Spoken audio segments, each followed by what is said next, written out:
yurt dışında bir yerde kumrucu olması lazım.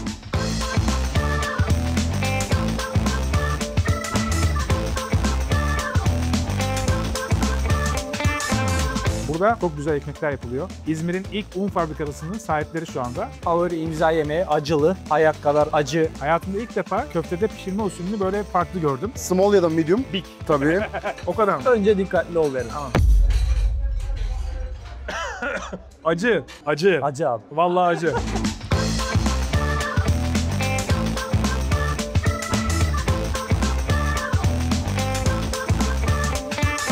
Damakta öyle bir hal alıyor ki gerçekten değme keyfine yani. Sen niye soğan yemiyorsun? Ben yedim şimdi, sen de. Yok yeriz abi ya, sıkıntı yok. İçindeki köfteden dışındaki ekmeğe kadar her şeyi burada kendileri yapıyorlar.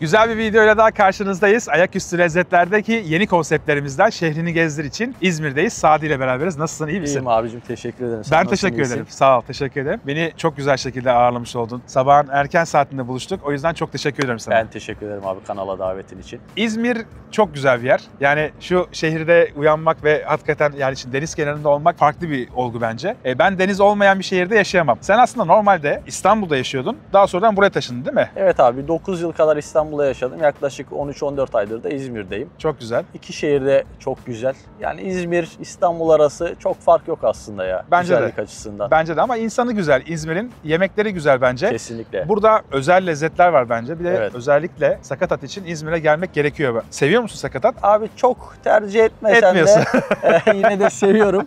Ama yani burada yenmeli. Özellikle burada yenmeli. Kesinlikle. O sakatat ürünleri. Sen kokoreçi ilk İstanbul'da denedin. Evet abi. Daha sonrasında İzmir'de deneyince İzmir'de. dedin ki İzmir biraz daha farklı değil mi? Kesinlikle abi. İzmir'de farklı tarzı var kokoreçin. Ve burada daha yenilebilir bir seviyede diyebilirim kokoreç Çok için güzel. yani. Bugünkü videomuzda birazcık daha böyle bazı lezzetleri bulamayabilirsiniz. Beraber karar verdik bu arada nereye gideceğimizi. Daha önceki videolarda biz çok fazla İzmir lezzeti göstermiştik. Evet abi. Kokoreç göstermiştik. Bazı esnaf lokantalarında özel yemekler göstermiştik ama İzmir için özel olan yemeklerden birkaç tanesini göstermiş olacağız. Mesela kumru bunlardan biri. Evet abi. Olmazsa olmaz. Olmazsa olmaz. Biz şu an neredeyiz bu arada konum olarak? Bostanlı sahildeyiz Bostanlı abi. sahil. Ben Bostanlı'yı çok seviyorum. Karşıyaka, Bostanlı gerçekten çok güzel. Bence İzmir'in her yeri güzel ama Alsancak'ta genellikle konaklıyorum. İzmir'e geldiğin zaman bir insan dışarıdan İzmir'e geldiği zaman nereye gitmeli, nerede gezmeli, birazcık onda sohbetini yaparız bugün. Şimdi Evet değil, abi. daha sonra. Tamam abi. Ya biraz burası aslında şeye benziyor İstanbul'a. Bağdat Caddesi, Caddebostan taraflarına da nezihlik ve yerleşim açısından benziyor diyebiliriz. Bostanlı yani. için konuşuyoruz değil mi? Evet, doğru. Benim burada birçok arkadaşımın hem dükkanı var hem yaşıyorlar. Gerçekten hani Amerika'da yaşadığım şeyleri burada yaşayabiliyorum, görebiliyorum. Nedir o? Mesela bir kaykay parkı var. Sabahın köründe çocuklar çıkıyorlar, kayıyorlar. Yani burada böyle normalde alışık olmadığımız tarzda bir düzen var ve buradaki insanları da gerçekten ben çok seviyorum. Çok fazla takipçim var İzmir'de bu arada. Onu da özellikle belirteyim. Hepinize selam olsun. İzmir denince gerçekten yemekten anlayan bir kitlenin olduğunu düşünüyorum. Çoğu da böyle iyi yemeğin peşinde giden insanlar. Hem yurt dışında hem yurt içinde. O yüzden İzmir'i çok seviyoruz. Video başlarken ne yapıyorlar? Tabii ki biliyorsunuz. Kanalımıza abone oluyorlar. Tabii, kanalımıza beğeni atıyorlar. Aynen. Beğen butonu bizim için çok önemli. Aynı zamanda Instagram hesaplarını da aşağıda bıraktık. Bence lafı daha fazla uzatmayalım. Çok güzel video sizleri bekliyor. Güne güzel bir kahvaltıyla başlayacağız. Evet abi. Nasıl bir kahvaltı olacak? Ya, İzmir'in klasikleşen kahvaltısı haricinde yeni nesil bir kahvaltı diyebiliriz. Tamam. Çünkü önceki klasikleşen kahvaltıları kanalınızda göstermiştiniz. Doğru. Yani gevrek, boyoz tarzında değil de modern bir kahvaltı daha çok diyebiliriz yani. Yeni nesil kahvaltı. Sen buraya adapte olmuşsun. Gevrek diyorsun bak. Simit demiyorsun. Evet. İstanbul'dan gelen biri simit der genelde. Bazen simit diyorum isterken sonra diyorum gevrek. Anlamıyorlar değil mi simit deyince? Yanlış anlaşılmasın, kızmasınlar diye. Peki o zaman video başlıyor. Çok güzel video sizleri bekliyor. Şehrini gezdir İzmir başlıyor.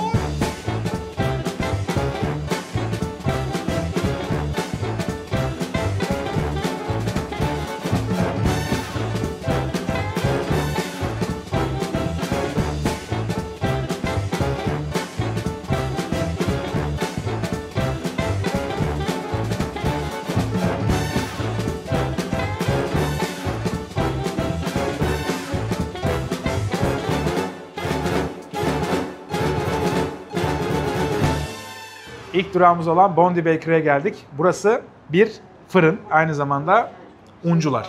Buraya getirdiğin için çok teşekkür ederim. Çünkü Rica ederim abi. sahiplerini tanıyorum aslında ben. Çok özel bir iş yapıyorlar. Birazdan bahsedeceğiz ama öncesinde önümüzde neler var biraz onlardan bahsedelim. Çünkü Tamam. bütün günü tok geçirebileceğimiz tabaklar var. Kesinlikle abi. Yani inanılmaz doyurucu. Sadece kahvaltıyla tüm günü kapatabiliriz diye düşünüyorum. Ama kapatmayacağız, merak etmeyin.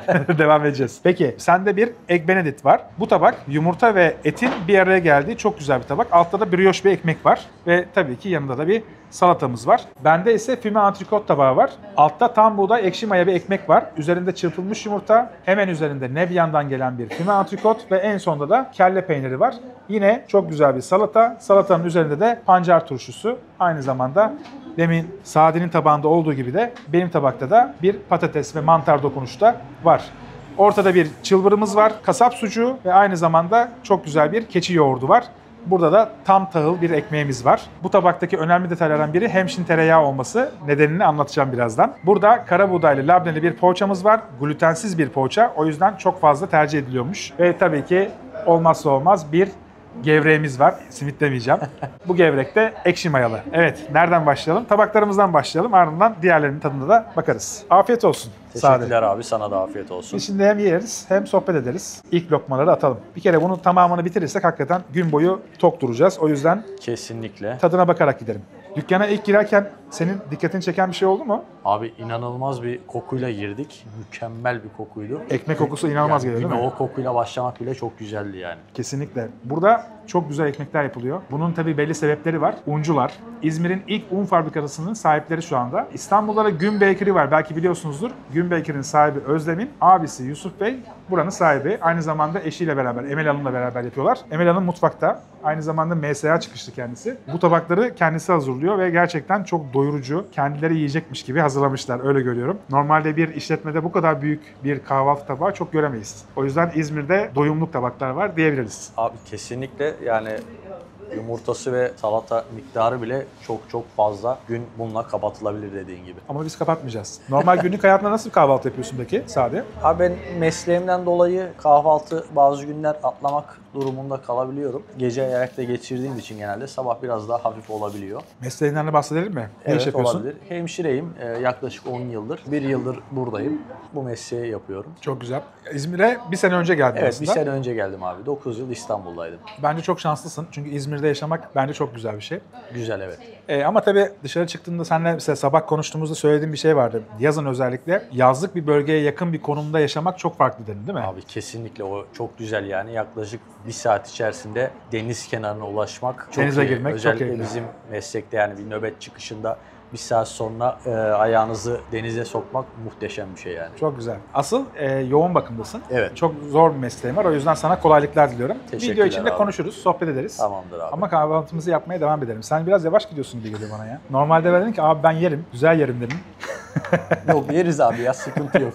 Açılacak. İlk durakta her zaman böyle Evet. oluyor bak biliyorsunuz. Ben mesela yaptığım videoları mesela izlerken karnım acıkıyor. Sen genellikle böyle bizim videoları yemek yerken mi izliyorsun yoksa? Abi sabah kahvaltısı yaparken izlemeyi tercih ediyorum. En Tamam. azından kahvaltıda tolere edebiliyorum. Güzel. Ama gece 9-10'dan sonra Aç karnıysa. izlememeye çalışıyorum. Çünkü gözüm dönebiliyor. Ama şanslısın. Gece burada İzmir'de çok güzel lezzetler var. Evet. Gece Orası. lezzetleri var. Evet. İstanbul'da mesela bu kadar lezzetli gece bir atıştırmalık bulmaya kalktığında çok fazla bulamıyorsun. Bu kadar fazlası yok yani daha doğrusu. Bir kere üzerine koydukları füme antrikot kalın kesim, farkında mısın? Evet abi, çok. Bayağı Yani doyurucu. kalın. Ya ben evde hazırlasam bu kadar hazırlamam mesela. Yani bu kadar fazla koymam. Abi bu zaten yani tadımlık değil de tamamen doyumluk bir Değil mi? tabak. Çok miktar fazla ya. Ama güzel. Kesinlikle. İlk tercihimiz güzel oldu bence kahvaltı için. Aslen nerelisin? Amasyalıyım abi. Amasya Merzifonluyum. Amasya'ya da gideceğiz. Kesinlikle gitmelisiniz bence ya. Amasya'da ne yememiz lazım peki? Abi ben Merzifonluyum. Keşkek zaten patentini de almış bir şehir. Çok güzel. Keşkek kesinlikle yemelisin. Döverek mi yapıyorlar keşke? Evet abi, bizim yarma buğday çömleklerimiz olur özel. Yani babamın vardı, üstünde böyle kabartmalı ismi dahi yazardı güzel. çömlekte. Bizde genelde yani Ege'de düğün yemeği olarak yapılır. Doğru. Evet, bizde bayramlarda yapılıyor ama çoğunlukla veya özel bir misafirimiz geldiğinde tercih ederiz. Şöyle şöyle bayramlarda bir hafta öncesine falan vereceğiniz fırına isminizi yazdırmalısınız ki Sıraya ayarlasın. sıra olsun. Yoksa yani 1-2 gün öncesine kalırsanız sıra bulamayabilirsiniz. Keşkek O kadar ha. bayram sabahı mahrum kalırsınız. Vay yani. be. Genellikle tavuklu mu yapıyorlar, etli mi yapıyorlar? Genelde etli tercih ediliyor ama Evet. tabii yani bütçeye göre de değişebiliyor. Tavuk da koyabiliyorlar. Evet. Babam ördekli yapardı keşke. Şaka Evet, yapıyorsun. bütün ördekli. Köyden ördek alır beslerdi belli bir süre. Ondan sonra ördekli yapardı. Bütün ördeği koyardı içine. Daha sonrasında o şöyle akşam 5-6 gibi falan fırına verirdik çömleği. Sabah bayram namazından sonra herkes hurra fırına keşke almak güzel için bir gelenek giderdi. değil mi ya? Gerçekten. Abi muhteşem bir gelenek. Yani uzun bir süredir biraz mahrum kalıyorum ondan da. Zaten o pişme etkisiyle ördeğin etleri ayrılıyor. Evet. Direkt Lime lime, yani değil bütün mi? kemikleri çıkıyor. Ondan sonra dövmeye başlıyorsunuz. Bir yaklaşık yarım saat falan. Acıktım yalnız lan, öyle bir anlatıyor ki. Abi ben yani keşkek hastasıyım. Yani dünyada tek keşkek bile kalabilir yemek olarak yani. Çok güzel. Tabağı nasıl buldun? Abi tabak şöyle ekmekle birlikte çok güzel. Hani ekmek ayrı bir kalite. Zaten girişteki koku bunun ipuçlarını veriyordu. Yumurta, poşe yumurta. Çok güzel pişimi var zaten. Üstündeki füme antrikot da bayağı kalın kesim. Kalın, O bile lezzetli. lezzetli.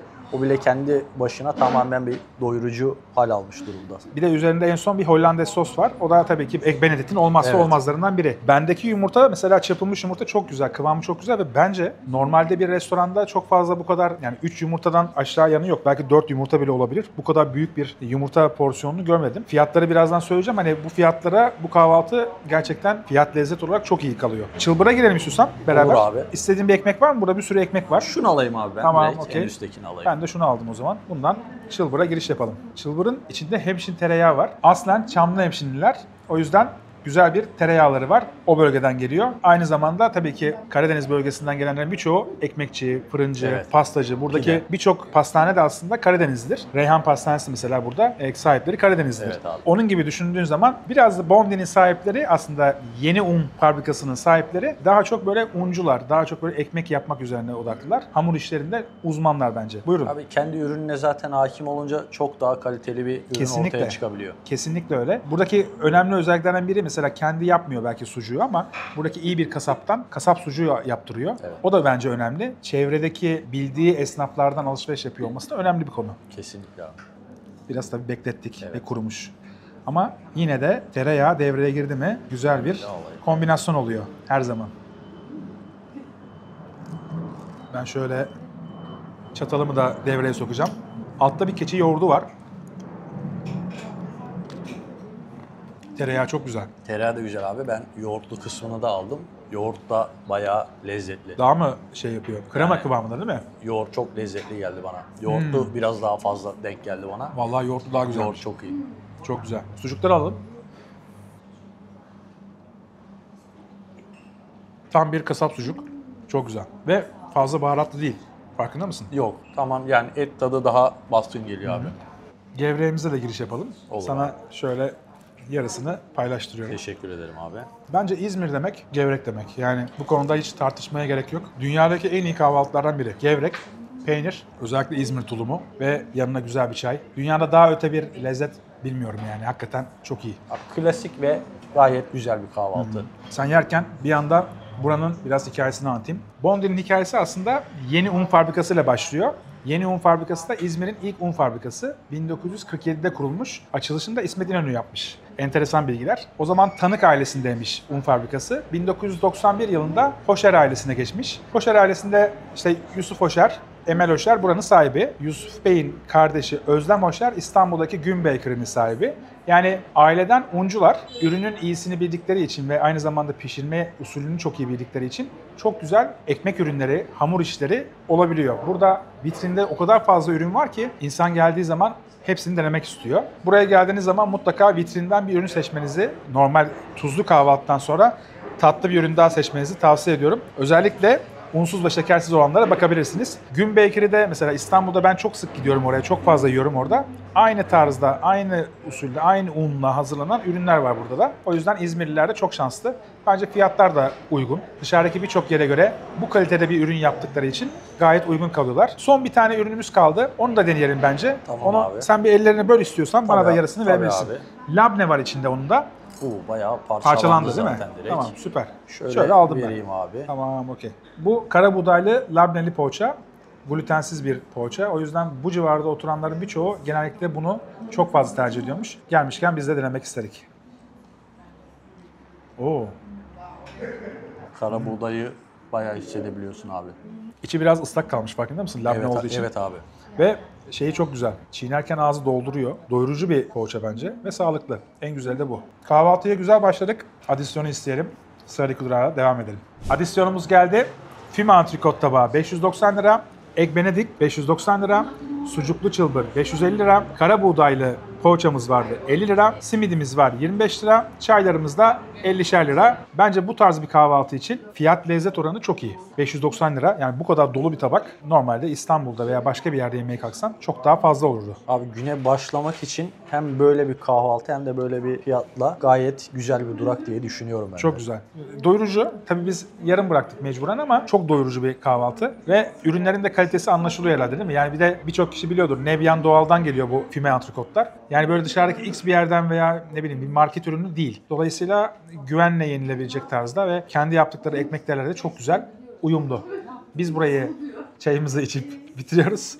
Ardından Sarıki Durak'ta görüşürüz.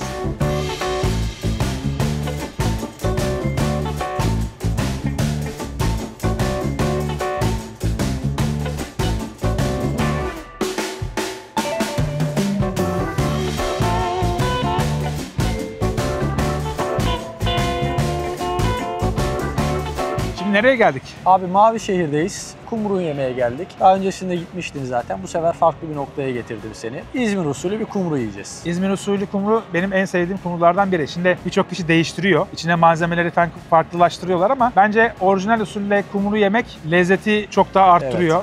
Burada yedikten sonra başka şehirlerde mesela yiyemiyorsun. İstanbul'da var bir kumrucum ama ben yine de İzmir'de yemeği her zaman tercih ederim. Şu an nereye geldik? Dükkan Kumru. Evet, dükkan sandviç kumruya geldik abi. Çok güzel. Umarım beğenirsin. Zaten tam bir ayaküstü lezzet. Peki sayaslı yapıyor mu bunlar da peynirli, sayas peynirli? Yapıyorlar abi. Tamam, o zaman ben sayas peynirli söylerim. Sen normal klasik mi? Klasik abi. Tamam, o zaman Ben gel klasikten siparişimizi verelim. şaşmıyorum. Ardından masaya oturalım. Kolay gelsin. Kolay Hoş gelsin. bulduk.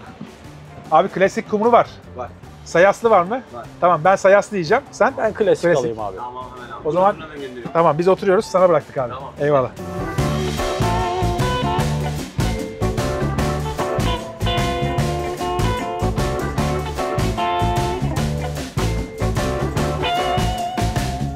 Koku o kadar güzel geliyor ki arkadan. Ekmek kokusu bayağı Ekmek iyi. kokusu. Evet, Güzel. aynen öyle. O ızgaranın üzerinde güzel oluyor. Peki böyle canın çektiği zaman online sipariş veriyor musun hiç? Abi genelde akşamlar oluyor çünkü nöbet çıkışı direkt mesela uykuya daldığım için veya akşamda yemek yapmaya çok üşeniyorsam Evet. bir sipariş veriyorum yani Çok güzel. genelde. Bence İzmir lezzetleri böyle online sipariş verilebilir. Eğer karnın açsa evden böyle sipariş vermelik çok güzel ürünler var. Kumru da bunlardan biri bence. Hazır yeri gelmişken söyleyelim. Trendyol Go by Uber Eats İzmirlilere özel bir kampanyası var. Bu aya özel ve sınırlı limitli adette. 35 lezzet 200 koduyla 400 lira ve üzeri harcama yaptığınızda 200 liralık bir indirim sağlıyor. Bence çok güzel bir kampanya. Uygulamayı indiriyorsun, hemen sipariş veriyorsun. Burada da tabii ki sınır yok. İzmir'deki sokak lezzetlerinden gurme lezzetlere kadar birçok lezzet var. Onu sipariş veriyorsun, sıcacık geliyor kapına. Bence bu fırsatı kaçırmayın. Detayları da açıklama kısmında sizlere özel veriyoruz. Özellikle kumru haricinde en çok ne yiyorsun? Lahmacun ve pide siparişi daha çok Veriyor musun? oluyor. Çünkü evde hazırlayamadığın şeyler Evet, birazcık yani daha aynen. değil mi? Onlara daha çok can isteyip gece saatlerinde de bayağı bir canı istiyor insanın. O şekilde sipariş veriyorum ya. Senin bir Antep seyahatin olmuştu. Orada lahmacun yemiş miydin? Abi birçok noktada yedim ama bir duraktakini asla unutmam herhalde. Hangisi o? İmam Çağdaş'taki İmam Çağdaş çok güzel yapıyor. lahmacun efsaneydi. Bak ben özellikle böyle canım çektiğinde, iyi bir lahmacun çektiğinde artık Antep'ten söylüyorum. Tadım Lokantası Atilla abi, selam olsun ona. Sağ olsun, böyle ne zaman sipariş versem kargoyla yolluyor. Aklınızda olsun yani, senin de canın çekerse. O sanayinin içerisinde. Sanayinin içinde. Sen oraya gittin değil Oraya mi? da gittim abi. Orası da çok güzel. Orası da çok güzel. O bir de kışlık lahmacun yapıyor. O çok farklı bir şey bence. Nar ekşili, ayvalı, cevizli. Tam denk geldim ben çünkü Aralık ayında gitmiştim. Tam zamanı. Aralığın sonuna gitmiştim. Ona denk geldim ben. Çok güzel. Abi yemekteyken yemek konuşmak çok güzel oluyor ya. Allah. Hakikaten insanın canı daha fazla çekiyor. Kumrularımız geldi. Sadi'de klasik bildiğimiz İzmir usulü bir kumru var. Bende de biraz daha böyle farklı bir peynir kullanılıyor. En üstte sayas peyniri var. İçindeki malzeme olarak sosis burada yok. Sadece sucuk var. Seninkinde Allah ne verdiyse var. Evet abi. O yüzden afiyet olsun sana. Teşekkür ederim abi. Beraber Sana da. başlayalım. Şimdi İzmir'de İzmir'deki kumrunun en güzel tarafı nohut mayalı olması ekmeğinin. Bu nohut mayası öyle bir maya ki sert, bak. Duyuluyor mu? Bayağı sert ama ızgarada arkasını önüne çevirdikçe böyle, bir de içine alınmış vaziyette bunlar. Daha çıtır, içindeki malzeme yumuşacık. Damakta öyle bir hal alıyor ki gerçekten değme keyfine yani. O yüzden... Abi zaten hazırlanırken kokusunu da hissettik bayağı güzel Evet, şekilde. aynen öyle. Direkt geliyor kokusu da. Evet. Hadi bakalım. Afiyet olsun. Nasıl ilk ısırıklar? Abi çok iyi hissettirir ya. Direkt değil mi? Aynen. Sokak lezzetleri olarak kumrunun yeri bence bambaşka. Yani şu olay sadece İzmir'e özel olmamalı bence. Dünyaya açılmalı. Dünyada mesela bu tarzda bir şey yapıyor olsalar kapısında kuyruk olur insanlar. Yakın zaman önce bir Japonya seyahatim oldu. Önümüzdeki haftalarda siz izleyeceksiniz Japonya'daki seyahatleri. Orada mesela en kötü bir şey yapıyor bile olsak kapıda 150-200 metre kuyruk oluyor. Ve insanlar saygı duyuyorlar yaptıkları yemeğe. Bunda da mesela işçilik çok. Teknik çok, kullanılan malzemenin kalitesi çok önemli. Ortaya bu kadar güzel bir şey çıkıyor ve bunu taze, sıcak hazırlıyorlar. O yüzden bunu bence dünyaya açmalıyız artık. Yurt dışında bir yerde kumrucu olması lazım. Bunu düşünmeleri lazım bence. Birileri yatırım yapsınlar. Abi zaten içerikteki ürünleri kaliteli kullanınca bizim kötü ürün yapmama şansımız yok yani. Çok iyi ürünler çıkartabiliyoruz. Ama ürün tercihlerine biraz sıkıntı yaşıyoruz belki de. Çok doğru söylüyorsun. Bence buradaki ürünler çok özel. Şimdi anlatmaya başlayacağım. Ege tire sucuk kullanıyorlar. Özellikle bunu belirtebilirim ki İzmir'de kumruyu Ege tire sucukla yapmak gerekiyor bana kalırsa. Kaşar peyniri Altınköy kaşar olarak geçiyor. Herkesin farklı bir ürün kullandığını biliyorum. İsteğe bağlı olaraktan Kars eski kaşar kullanabiliyorlar. Bunu herkes yapmayabiliyor. Kemer altındaki yerde mesela eski kaşar kullanıyorlar. Usul farklılıkları var ama ana malzeme genel olarak böyle olması lazım. Mutlaka nohut mayalı bir ekmek olması lazım. Birçok sandviç kültürü İzmir'den çıkma. Buraya zamanında Amerikan askerleri gelmişler ve merkezde çok fazla zaman geçirdikleri için sandviç, hamburger kültürü çocukluk çağında, birçok arkadaşım mesela çocukluk çağında varmış. İstanbul'da o kadar mesela yoktu. Sadece J-Burger vardı. Ama burada İzmir'de sandviç çok fazla tercih ediliyormuş çocukluklarında. O yüzden güzel. Ben de kumruyu ayrı seviyorum. Orası zaten ekmeği de çok farklıydı. Yine aynı konudan bahsetmiş olacağız. Ekmeğiyle fark yaratmıştı orası da. Yengen tost diye bir tost var. Evet abi. O da İzmir'den çıkma. Bunu bilmiyordum. İzmir'den çıkma. Birazcık böyle tarihine bakınca bazı sandviçlerin yabancılardan geldiği çok belli oluyor. İzmir'in genel olarak yemek kültürü aslında seferat Yahudilerinden gelme. Mesela kokoreç de öyledir. Aynı zamanda boyoz da öyledir. İspanyol seferat Yahudileri buraya geldiği zamanlarda yemek kültürlerini de getirmişler ve ustalar el alarak bugünkü şartlara kadar gelmiş. Eski işletmelerin olmasının sebeplerinden biri de bu. Bu doğrultuda İzmir'de yiyebileceğin özel lezzetler mesela çok fazla var. Buraya gelmekten ayrı keyif alıyorum. Seninle ayrı video çektiğim için ayrıca keyif alıyorum. Çünkü sen hakikaten kamera kayıtta olsa da olmasa da çok keyifli sohbet ediyoruz. Şeyi görüyorsun ama değil mi? Yani ekran karşısında nasılsam aynı şekilde sende de... Abi kesinlikle ben tamamen biraz kasılmış durumdayım heyecandan. Yoksa ilk saatlerden beri aynı şekilde açmaya çalışıyorum. Samimiyetine devam ediyorsun. Açmaya çalışıyorum bak, açmaya. Bursa videosundaki Oğulcan mesela o ayrı bir seviyedi yani. İlk bölümde arşa çıkarmış olduğu her şeyi. Ama seninle de çok güzel gidiyor bende sohbet. Teşekkürler abi. Şimdi kumruyu yedik, bir de turşudan bakalım. Turşuyu kendileri yapıyorlar. Birçok yer dışarıdan alıyor ama burası turşularını kendisi yapıyor. Güzel. Abi kıtır kıtır. Kıtır kıtır aynen. Bu küçük cin biber mi diyorlar bunlara? Ben bunları çok seviyorum. Bazen acı çıkıyor. Oh. Ben acısından dolayı pek tercih etmiyorum abi. Çıkma riskine Bayağı karşı. acı çıktı. Onu diyecektim. Acı çıkma riskine karşı Deneyimlisin tercih- sen. Ben evet. tabii her bulduğuma bir el atıyorum. Sizin Samandağ biberiyle de anınız var. Arkadaş o nedir ya? Hayattan kopardı beni 15 dakika. Bir de orada ben ne yaptım biliyor musun? Samandağ biberini yemedim Sadece orada. dilinizi değdirmişsiniz. Çatalı değdirdim. Çatalı ağzıma götürdüm yani ucundan değdirdim yani. Isırsam daha beter olacağım demek ki. 15 dakika dudaklarım gitmişti. Hatay'ı çok seviyorum. Antakya'da her gittiğimde böyle çok güzel tepsi kebabı falan da yiyoruz. Onun içindeyken güzel ama tek başına yersen o biberi mahvediyor. Bayağı bir canıma okuyor. Sade nasıl, beğendin mi sen? Abi çok beğendim. Özellikle ekmekle çok iyi uyum sağlamış. Ekmek çok iyi zaten. Ürün kalitesi de güzel olunca ve bayağı da bol. Bayağı bir et var seninkinde. Evet abi. Bu hakikaten tek bir tanesi bile doyurucu. Ama bizim gibi adamlar aç olduğu zaman Yok bizi kesmez. kesmez değil mi? Yani 2 tane ideal olur. Yuvarlarsın. Teki kesmez abi. lahmacunda kaç tane yapıyorsun? Abi lahmacun genelde 3-4 olabiliyor ya. 3-4. Evet. Sen iyi yiyeceksin o zaman. Aynen Spor yapıyor abi. musun? Abi spor mecbur yapıyoruz. O kadar yiyince biraz gerekiyor. Çok güzel. Biz de spor yapıyoruz ama bu spor yapıyoruz. Şimdi dükkan kumruyla ilgili birazcık bilgi verelim. Burası 8 sene önce açılmış. Serkan abi işin başında. Kendi işi. Ama Serkan abi aslında babasından el almış. Babası da Karşıyaka'da 50 senedir kumru ustası. Evet. Kendi dükkanı var. Serkan abi de orada yetişmiş. Dolayısıyla 25 sene civarında da kumru yapıyor. Kendi yerini 8 sene önce açmış ve burada gayet güzel işliyor. Bu civarda gördüğüm kadarıyla çok fazla insan da buradan hem sipariş veriyor hem de kendileri gelip burada yiyorlar. Kumru'nun ana malzemelerini taze yapıyorlar. Yani aslına bakarsan ekmeğini bir fırında taze olarak yaptırıyorlar. Günlük olarak geliyor. Peynir az önce söylemiştim Altınköy kaşarı. Tire Ege sucuğu var. Polonez'den de sosis ve salam alıyorlar. Bence gayet lezzetli. Günün en böyle lezzetli öğününü yapmak istediğinde öğle saatlerine geldin yiyebileceğin güzel bir kumru veya eve sipariş verirsen de avantajlı. Adisyonu da söyleyelim bu arada yerine gelmişken. Seninki 280 lira yani klasik olan 280 lira. Bendeki de sayas peynirli olan 290 lira. Biz bunları bitirelim o zaman. Sıradaki durakta tekrardan görüşürüz efendim.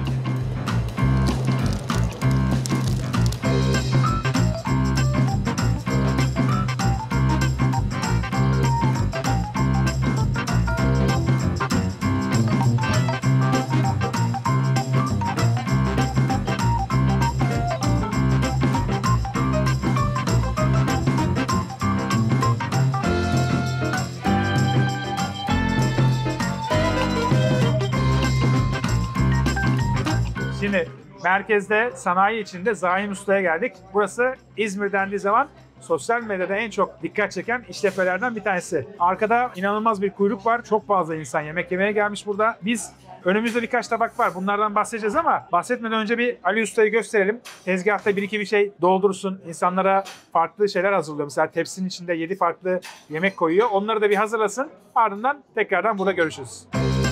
Ciğer sarma ister miyiz? Pilavını servis edeyim. Az porsiyon acı bırakıyorum. Başka efendim? Evet, gördüğünüz gibi çok yoğun, kalabalık. Yemekler çok sık bitiyor. Yenisi geliyor. Sürekli olarak yenileniyor. Sirkülasyon çok fazla burada. Evet abi. Burayı sen neden özellikle seviyorsun? Merak ediyorum. Çünkü ilk konuştuğumuzda sen özellikle et yemekleri çok güzel demiştin. Abi 2 yıl önce falan İzmir'e seyahat ettiğimde arkadaşım yanına gelmiştim. İlhan getirmişti beni buraya ilk. Yani ben etçiyim zaten. Kendisi de etçi. Yani et yemeklerine hayran kalmıştım. Zaten dükkanın favori imza yemeği acılı. Evet. Hayat kadar acı Öyle diyor. sloganıyla veriyor Ali Usta zaten. Yani sebze yemekleri de güzeldir ama ben bir iki tane tattım. Ben etçiyim genelde Evet. ve et yemekleriyle daha çok ön planda. Gördüğüm kadarıyla fırında böyle büyük kuzu etleri falan yapıyor. Evet Haşlama abi. kuzu yapıyor. Evet abi. Çok güzel etler var ve porsiyonlar normalin çok üzerinde. Çok büyük. Abi bir porsiyonla bence 2 kişi bile rahat doyabilir yani. Birazdan da belli olacak zaten. Fiyat lezzet olarak bence Abi iyi olduğunu düşünüyorum. Kesinlikle, çünkü yani doymadan ve memnun kalmadan kalkma ihtimaliniz yok gibi bir şey. Çok güzel. Neler var önümüzde bahsedelim isterseniz. Burada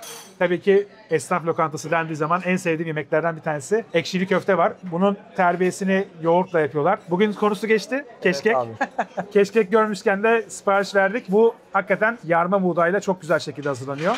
Fırın kebabımız var. Yaklaşık 4,5 saatte kendi yağıyla beraber fırında pişiyor. Büyük bakır tepside pişiyor. O yüzden çok güzel. Üzerinde de güzel bir ekmeği var. Soğanı ve aynı zamanda kırmızı biberi. Hayat kadar acı. Aynen abi. Kuzu incik ön koldan yapılıyor ve aynı zamanda domates ve biberi var içinde. Evet. Sosu lime lime olmuş olan ete karışıyor birbiriyle, çok güzel. Acılı bir yemek. Bir pirinç pilavımız var. Yanında da çok güzel diri bir nohutumuz var. 2 tane salata. Bunlar ikram olarak geliyor. Nereden başlayacağız? Etten başlayalım. Hayat kadar acıdan başlayalım. Aynen abi. Hayat kadar acı diyorsa çok acı olması lazım. Hayat çünkü çok acı. Yani şöyle, bana göre acı kumrucudaki yediğin biber kadar belki yakabilir. O kadar mı? Önce dikkatli ol benim. Tamam. Ucundan bakalım. Yani biraz göz yaşartıyor, burun akıntısı yaratabiliyor. O kadar ha. Ben de öyle yani. Ben acı sevmiyorum pek. Ama bunda yemeden olmuyor. Ben acıyı çok severim. Merak ediyorum nasıl bir acı olduğunu.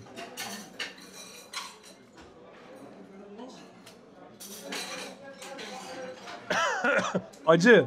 Acı. Acı abi. Vallahi acı. Bu kadar beklemiyordum. Ayarında. Ekmek ister misin? Alayım abi. Tamam. Beni de yaktı çünkü. Su ister misin? Olabilir abi. Tamam. Güzel acıymış vallahi. Ben hiç bu kadar beklemiyordum. Güzel bir biberi var. Muhtemelen acısı ondan geliyor. Çok güzel domatesi var. Böyle lime lime olmuş ya. Damakta gerçekten eriyor. Abi kesinlikle parçalanıyor ağızda direkt. Bak bir şey söyleyeceğim. O. Çok acı ya. Vallahi çok acı. Ama Abi- herkes yiyemez. Abi hayat kadar acı. tecrübe edenler bilir. Suyuyla biraz daha yanacaksın ama. Öyle mi? Yani Ben bence. terlemeye başladım. Sadi valla çok güzel yemekmiş. Abi yani çok güzel ya. Vallahi yalan yok. Beklentimden daha acı ama mideye inmiyor. Damakta Yok, acı. evet, damak. Ben şu domatesle bastırayım bir. Abi yok bunu kim nasıl yiyor ya? Abi yani hastalara dükkana girişte ilk bunu söylüyorlar zaten. Öyle mi? Evet. Zaten tepsi geldi. Koymaya başladı. Herkes ondan koy, ondan koy diyor. Abi şöyle en çok satan ürün bu diye biliyorum zaten ve yani kaç tepsi satıldığını bilmiyorum ama günde tepsinin biri bitince diğeri geliyor. Biri bitiyor, diğeri geliyor zaten. En çok yapılan ürün burada. Mazoşist gibi bir şey olduk ya. Zevk veriyor bir de acısı. Hani o kadar güzel ki yemeyeyim diyorum ama daha fazla yemek istiyorum. Evet. Pilavla bastıralım şöyle. Olur abi. Bu arada böyle aynı tabaktan kenarından alıyoruz ama sıkıntı olur mu senin için? Hayır abi, Tamam. kesinlikle sıkıntı yok. Pilavı güzel. Ekstra bir şey yok tabii ki ama güzel. Ben nohut pilavı çok seviyorum ya. Diri diri gayet standart bir Evet. güzel pilav. Wow diyeceğin kadar tereyağı yok. Ama yemeğe güzel eşlik ediyor. Sadece nohutla beraber denemek istiyorum. Bakalım nasıl. Yemek hayat kadar acı ya. O hayat bu kadar acı değil be. Vallahi. Bu kadar acıysa hayatını düşünemiyorum. Bir başka güzele geçelim. Olur abi. Ekşili köfte. Birazcık damağımızı temizlensin böylelikle. En güçlüden başladık nedense. Değil mi yani? Aynen favoriden başladık. Şimdi buna şöyle bir suyunu almak istiyorum öncelikle. Sen de suyundan bak. Tamam abi. Yoğurt terbiyeli. Köftesinden de alıyorum.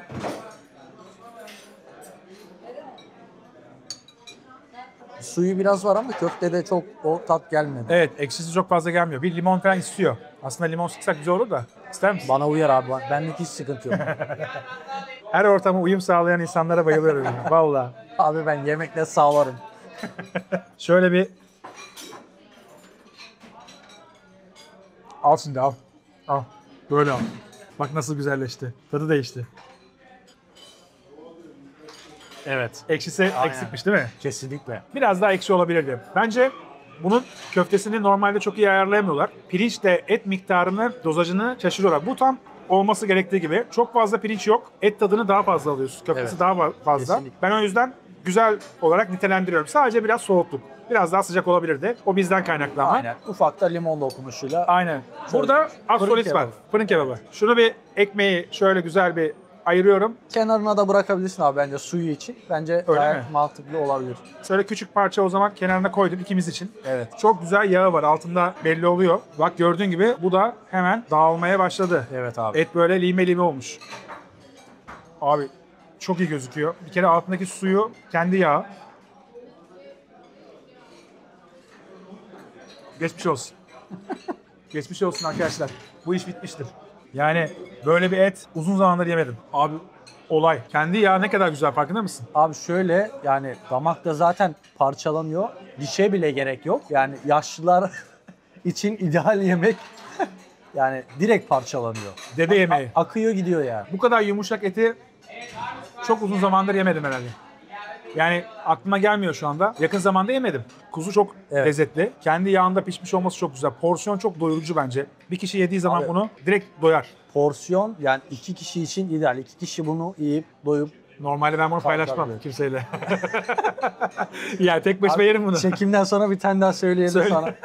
Yok seninle her zaman paylaşırım da normal şartlarda günlük hayatımda ben paylaşmam bunu. Evet yani tek bu söylenim. 2 kişi için de basa doyulup kalkılabilir. Aynen öyle. Bak yağladım. Görüyor musun? Duşunu aldı. Aşağı doğru akıyor. Abi bir kere et pembeleşmiş. Pes pembe. O kadar güzel pişmiş ki doğru pişmiş Evet. yani. Muhtemelen bunu pişirirken üstüne bir şeyle kapatıyorlar ki yanmasın diye. Bu arada taş fırında odun ateşinde pişiyor. Büyük bir bakır kazanda pişiyor. Geniş bir kazanda ve kendi yağıyla pişiyor. En önemli özelliklerden biri o. Ekstra bir yağ eklenmiyor. Bu videonun en iyi yemeklerinden biri olabilir bu. Hayat kadar acı da güzel ama o biraz fazla acı geldi bana. Yalan yok. Yani biraz fazla acı evet. Yani acı sevmeyenler için çok yakabilir. Ama ikisi de az solist. Ekmeğimizi de unutmayalım istiyorsan. Altındaki yağ da birazcık böyle temas etmiş oldu. Sen de öbürünü al. Tamam. Bize keşkek var. Bakalım sınıfta kalacak mı yoksa sınıfı geçecek mi? Benden belki kalabilir abi. Senden kalabilir. Belki kalabilir. Ben her gün yemediğim için, İstanbul'da da çok fazla yerde bulamadığım için benden muhtemelen geçebilir. Ama bakacağım. Sana gerçek yorumumu söyleyeceğim. İzninle ben giriş ediyorum. Abi.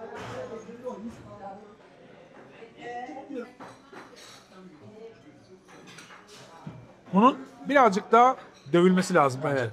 Biraz daha birbirine sakız kıvamında olması lazım. Aynen Ama öyle. belki biz beklettiğimiz için de o böyle olmuş olabilir. Olabilir. Benim sevdiğim tarz da öyle çünkü bizde böyle yapıyor. Sakız Evet. gibi olur o. Yani macun veya sakız kıvamında. Aynen. Vurdukça O mesela şekilde- böyle artık Aynen, yavaş yavaş dökülecek. Kaşıkla sündürdüğünüz zaman kaşığa da gelir birlikte. O şekilde olur. Doğru. Ama Yani beklettiğimiz için de olabilir. bence de beklettiğimiz için olabilir. Buradaki tabaklar içinde en geride kalan bu oldu bence de. İlave falan güzel. Bu zirve. Yani Kesinlikle. ben buraya geldiğimde bundan yemek isterim. Size de geldiğiniz zaman yemenizi tavsiye ederim. Gerçekten beklentimin üzerinde bir yemek. Güzel abi, çok iyi. Ben de terledim, sen de terlemeye başladın. Acıdan dolayı herhalde. Aynen abi. Hadi son bir acılarımızı yiyelim. Hayat kadar acı. Ardından adisyonu isteyeceğim. Hesabı söyleyip sıradaki durakta devam edeceğiz. Bak bu tarz şeylerde eşim Tülin diyor ki ya madem az yemek istiyorsun niye küçük parça almıyorsun? Gitti ve en büyük parçayı aldım bak görüyor musun?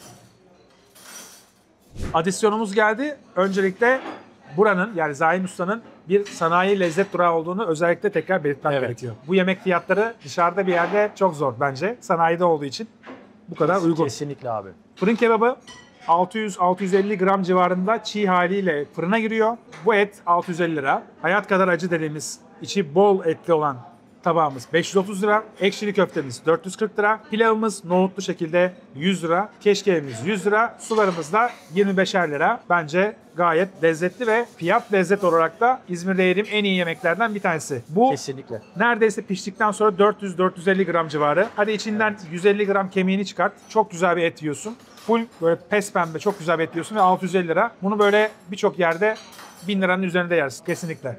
O Abi. yüzden çok güzel. Yani fiyat performans olarak zaten zirvede yer alır. Teşekkür ederim buraya getirdiğin için. Afiyet olsun abi. Yine başka bir esnaf lokantasına gidiyoruz değil mi? Yani aslında tek bir ürün yiyeceğiz. Evet. Ama yine sanayiden burada herkes çok sesli. Sanayi lezzet durağı olunca böyle sandalyeler çekiliyor, tabaklar dökülüyor falan. Biz sıradaki durağa devam edelim. Devam edelim abi. Tabak kırılacak neredeyse. I can't let you go, baby. I just wanna tell you that. No, no, no, no.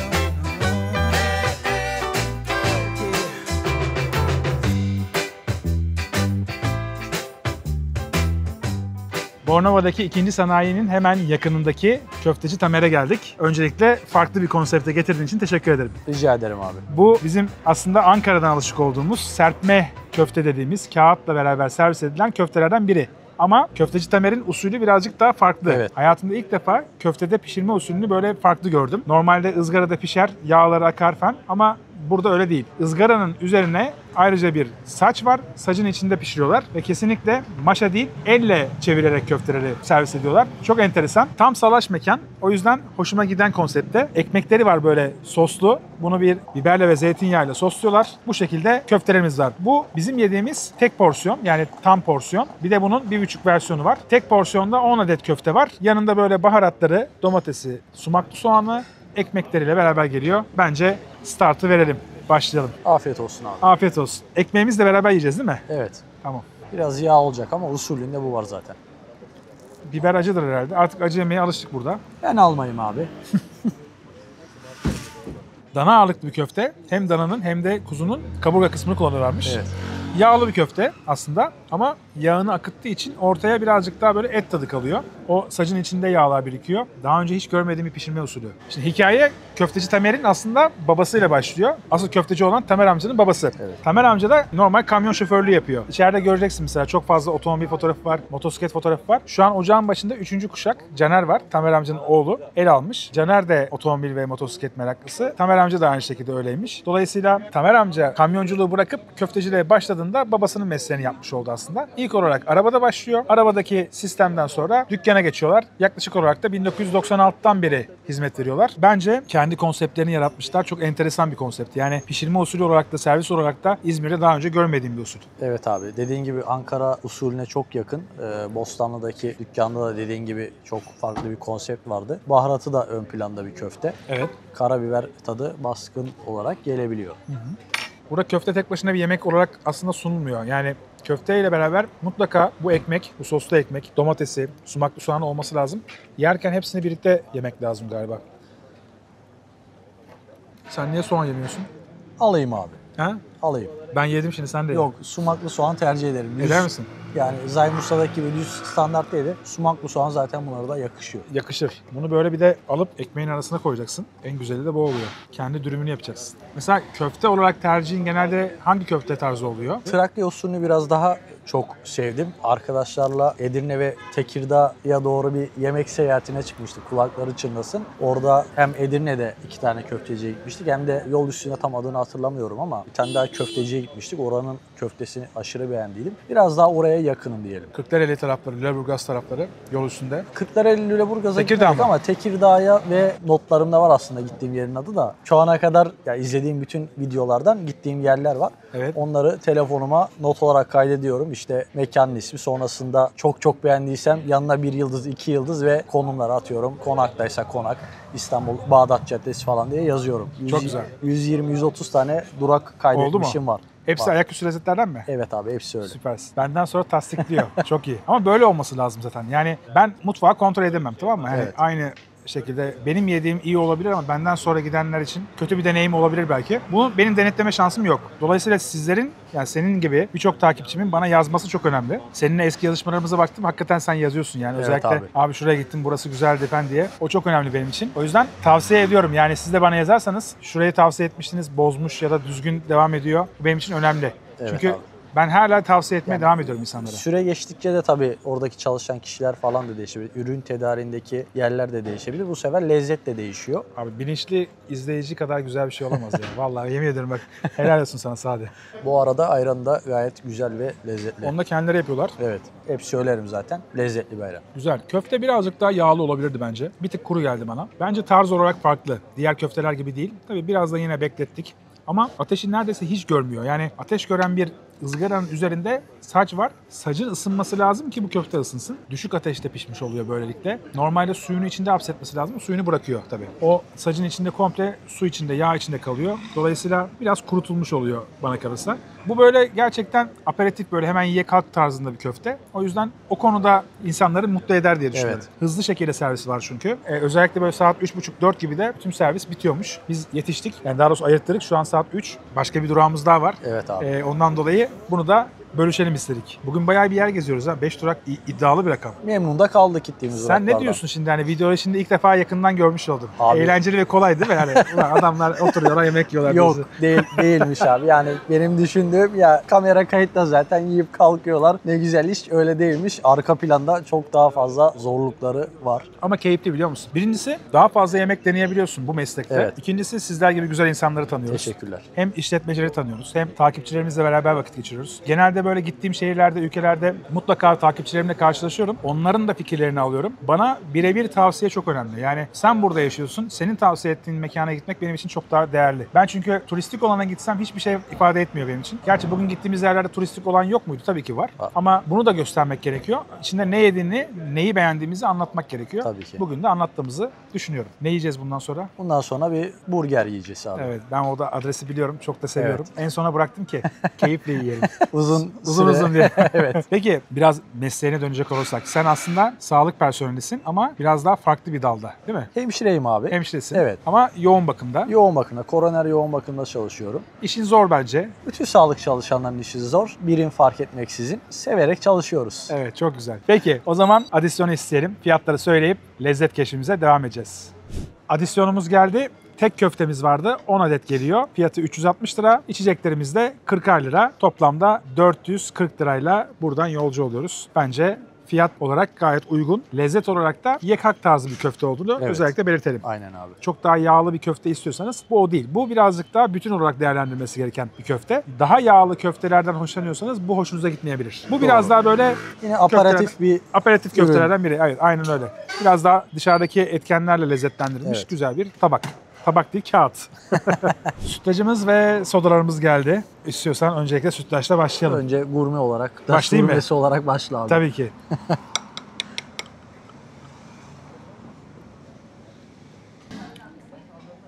At bakayım be.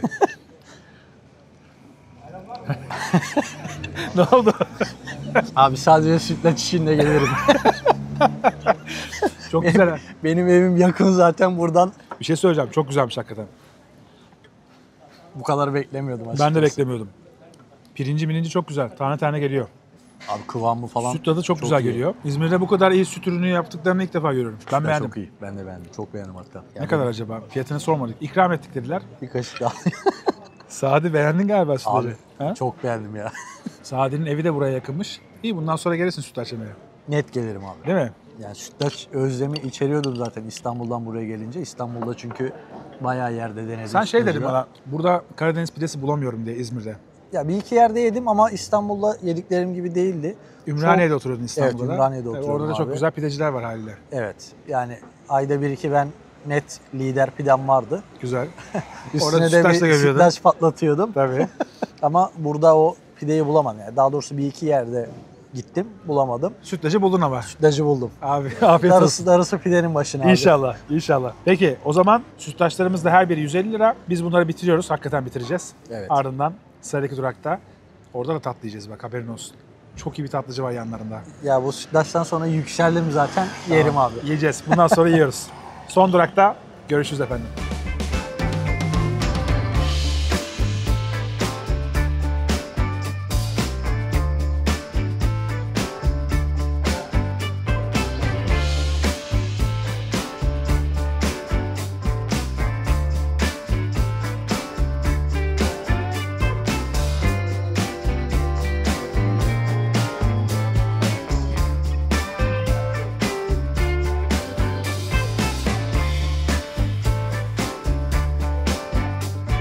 Şimdi son durağımız için Jumburger'e geldik. Onur Ali abi ile hoş beraberiz. geldin. Hoş bulduk. Ne haber? Nasılsınız? Sizi İzmir'de görmek çok güzel. Hoş Sağ olun. geldiniz.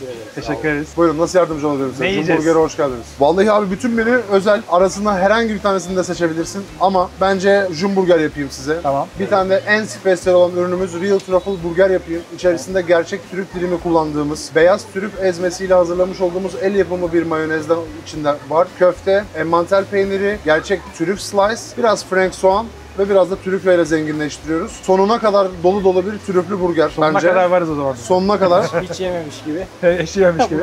Size 2 tane Jumburger yapıyorum. 1 tane Real Truffle Burger yapıyorum. Bir şey söyleyeceğim. O zaman Real Truffle'ı Muhammed yesin. Biz Tabii. Jumburger yiyelim. Benimkine peki ekstra bir şey söyleyebilir miyim? Yani böyle üzerine ekletme, pastrami gibi bir şey var mı? Pastrami, dana füme, Tamam. ekstra köfte, emmental İstiyor peyniri, musun sen? cheddar Pastrami sos. yapalım mı? Klasik mi? Bir tane standart Jumburger alalım. Diğerinde de dana bacon olsun. Tabii ki memnuniyetle. Patates kızartması ister misiniz? İsteriz. Small ya da medium? Big. Tabii.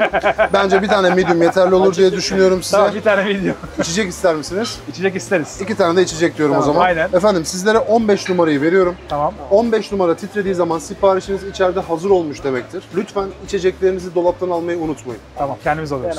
Afiyet olsun. Teşekkür ederim. Jumburger'e hoş geldiniz. Sağ olasın. Toplam 2160 TL ödeme için yönlendiriyorum. Teşekkür ederim.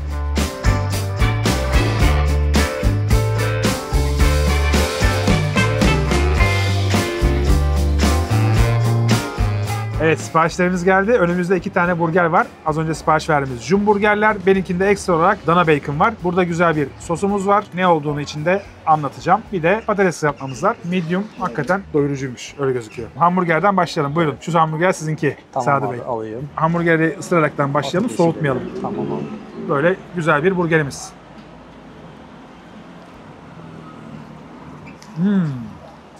Yorumunu merak ediyorum. Abi sosu direkt ilk ısırıkta çarptı geçti yani. Direkt değil mi? Aynen. Hamburger eti ne kadar yağlı görüyorsun değil mi? Evet Dananın abi. döş kısmı, kaburga kısmı ve aynı zamanda gerdan kısmı var. Normalde bu kadar fazla, bu kadar yağlı eti koyduğun zaman hakikaten bayar ama bu bütün olarak inanılmaz güzel. Yani tam böyle damakta yağını, tuzunu çok güzel veriyor. Abi etin tadı sosla birleşince cidden çok güzel olmuş. Ekmek gördüğünüz gibi gayet güzel. Bu arada ağır bir Evet. hamburger farkındaysan. Hafif değil. Yok değil abi. Köftesi 100 gram ama bütün malzemelerle değerlendirdiğiniz zaman gayet güzel, doyurucu gözüküyor. Ekmek patatesli ve tereyağlı J-bun olarak geçiyor. Bunu Ali'nin kendi tarifi olduğu için J-bun olarak ifade ediyor.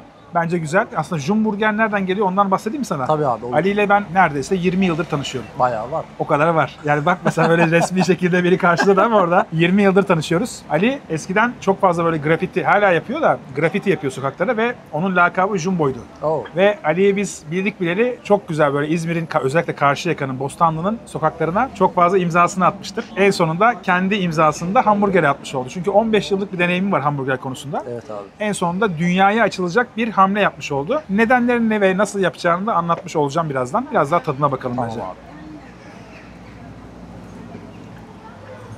Şu an hissiyatım New York'ta yediğim burgerler gibi. Patates normal bildiğimiz standart bir patates. Donuk, ekstra bir özelliği yok ama kızartması güzel. Sos güzel bir sos. Sos kendi yaptıkları bir sos. Big J mayonez olarak geçiyor ismi. Buraya özel bir sos. Tütsü aroması, esmer şeker, kurutulmuş dana bacon, kurutulmuş kırmızı soğan ve barbekü sos var. Bence çok güzel. Patatesle beraber de güzel gidiyor. Ama buradaki ana karakter bence hamburger. Ben özellikle söyleyebileceğim dana bacon'la beraber çok daha güzel olmuş. Çok daha lezzet üste çıkmış. Normal yani böyle standart hali de güzeldir muhtemelen ama dana bacon çok güzel pişirilmiş. Ben çok beğendim. Bir de farkında mısın? Ekmeği sıktıkça aslında tutmayı daha kolaylaştırıyor ve ısırmayı da daha kolaylaştırıyor. Çok pofuduk değil. Ben hamburgerde mesela çok pofuduk bir hamburger ekmeğini sevmiyorum. Abi doğru söylüyorsun cidden.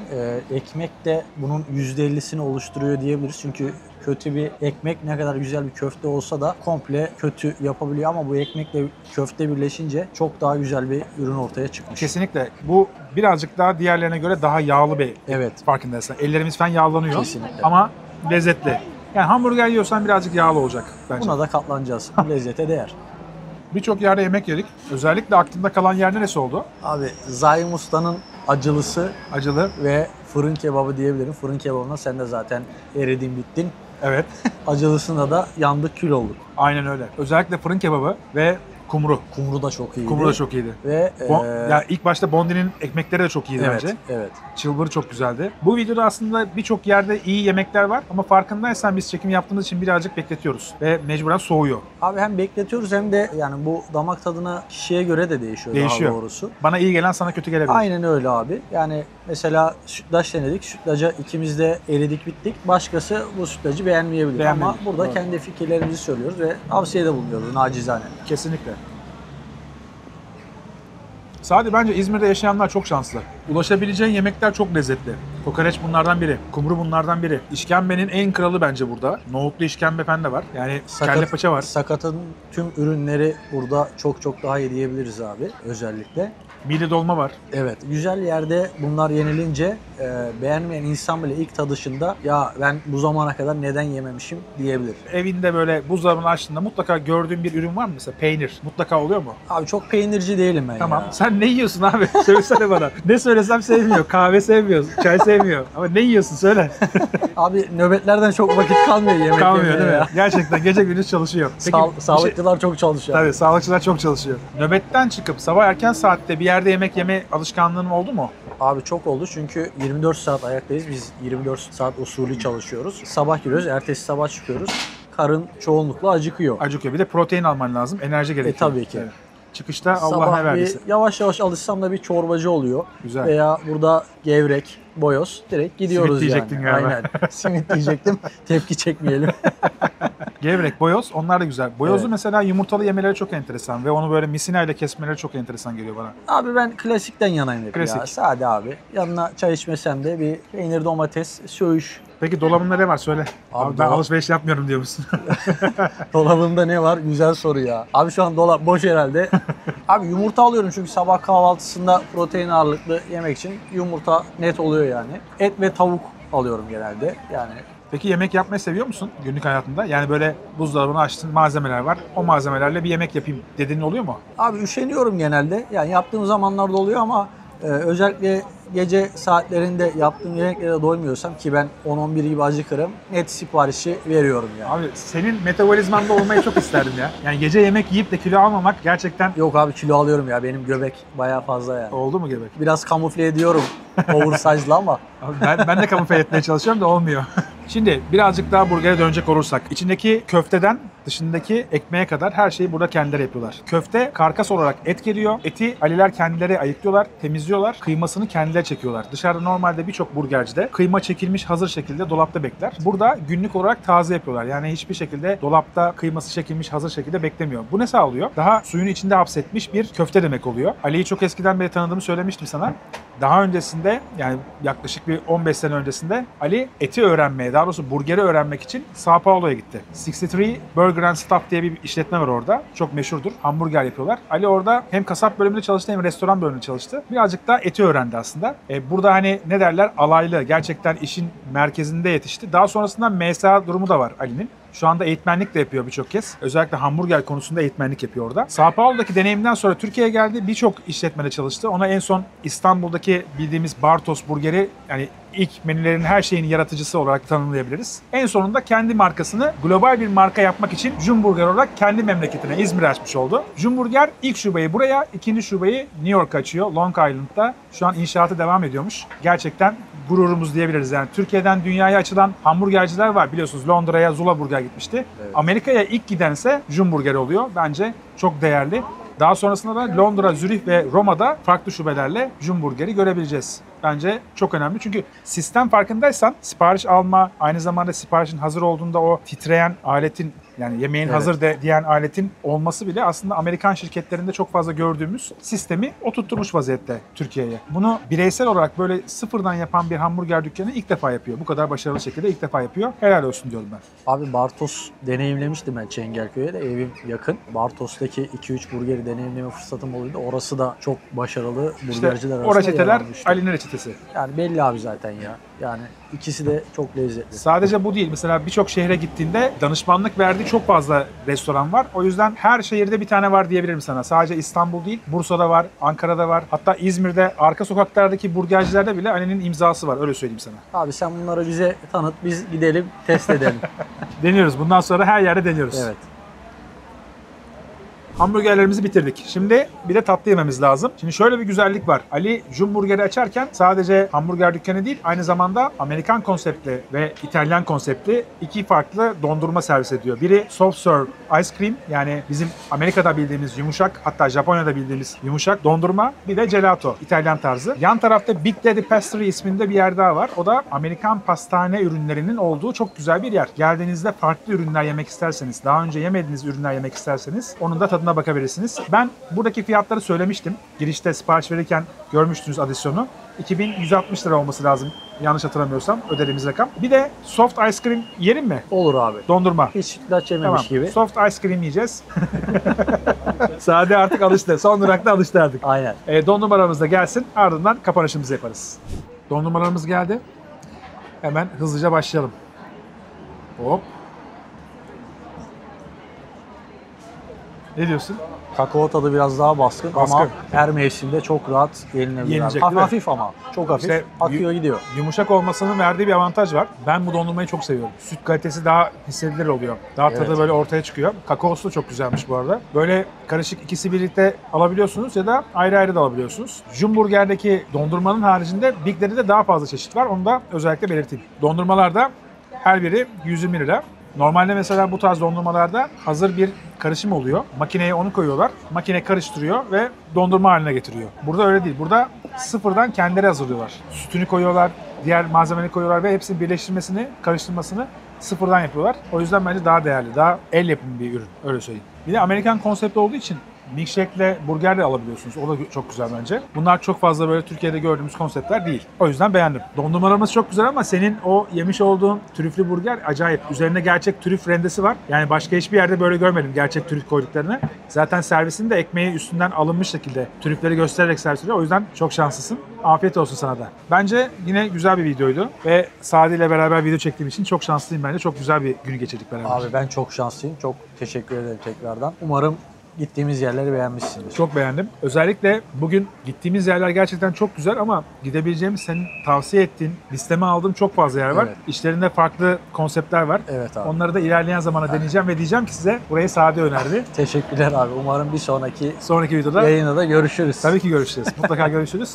Bugün lezzetli bir şehrini gezdir rehberi oldu. İzmir'deydik. İzmir'i her zaman söylüyoruz. Çok seviyorum. İzmirlileri çok seviyorum. Burada keşfedecek çok fazla yer var. O yüzden geldiğiniz zamanlarda bu videodaki mekanları da keşfederseniz, bizim sayemizde keşfederseniz ne mutlu bize. Videoyu beğendiyseniz eğer beğen butonuna basmanız bizi çok mutlu eder. Aynı zamanda aşağıda hype butonu çıkıyor. Ona da basıp destekleyebilirsiniz. Yorumlarınız da desteklemeniz çok önemli. Her birini teker teker okuyorum. Her birine cevap veriyorum. Sadece YouTube'dan değil, Instagram'dan yazdığınızda da cevap veriyorum. Şahit burada. Instagram'dan yazılana cevap veriyor. Evet. Canlı şahit örneği benim. Evet, aynen öyle. Herkese cevap veriyorum. O yüzden yorumlarınızı, desteklerinizi, tavsiyelerinizi hepsini bekliyorum. Önümüzdeki hafta Perşembe saat 19'da yeni bir videoyla karşınızda olacağım. Hem de Japonya'dan karşınızda olacağım. O yüzden haftaya kaçırmayın. Bu haftayı da kaçırmayın. Değil mi? Hiçbir videoyu kaçırmasınlar Kaçırmayın. abi. Peki. Kaçıran çok şey kaybeder zaten. Aynen öyle. O zaman görüşürüz. Hoşça kalın.